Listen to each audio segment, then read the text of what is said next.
tandizi, tindinmezi, sasokulu, iwalani, samulai polali, zata, usiye, zamofulishizi. Kila la kwisa basi paka lipano uziwe za ulimi demiti tiyalima hapo. I stuck the blades into the dirt. Then I took every battery out of the radio, but the radio still turned on. Dad stood there staring at it. So I told him it was the wind. If I connected wires to the blades, the spinning could generate electricity enough to power the radio. And if I built a bigger one, it could even run a water pump. We could pull water from the well and save the crops from the drought. But to build it, I needed parts from Dad's bicycle, the only bike we had. Dad thought I was out of my mind.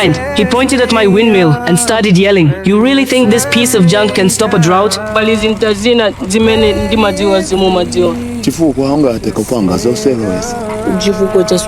That completely set him off. He smashed my windmill to pieces. I watched everything I built get destroyed, and I couldn't stop crying. The next morning I went out to work the fields. I worked until noon before finally taking a break. But I never gave up. Whenever I had free time, I repaired radios for people in the village. It helped me learn more about machines and earn a little money for my family. One day, Dad saw me fixing a radio. He didn't say anything. He just quietly took the radio outside and checked the weather. Back then, the weather looked perfect. He thought it was gonna be a great harvest year. Then one day, I came home and found a school uniform on my bed. That's when I realized Dad never really meant those things he said. He knew how badly I wanted to learn. Even with no money, he still found a way to pay my school fees. But right then, everything fell apart. A massive storm hit the village. The crops Dad worked so hard to grow were completely destroyed. No matter how hard he tried to save them, we lost everything. And after that, I couldn't afford school anymore. Not long later, the rain finally stopped. But then came the heat. The ground cracked open. Even the corn started dying. That's when I came up with an idea. Gathered a bunch of dead batteries and connected them together, positive to negative. If I could store electricity,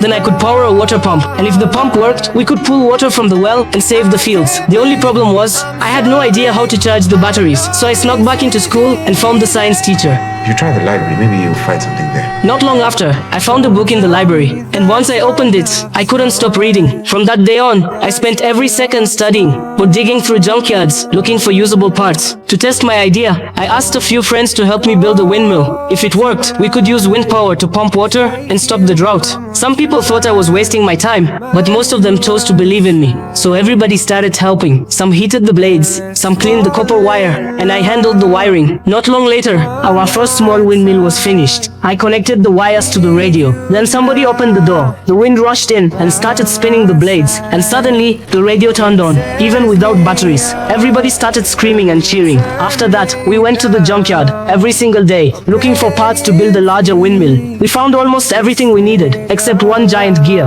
That's when I thought about Dad's bicycle. So I showed him everything I'd built and told him my plan. But instead of supporting me, he exploded at me again.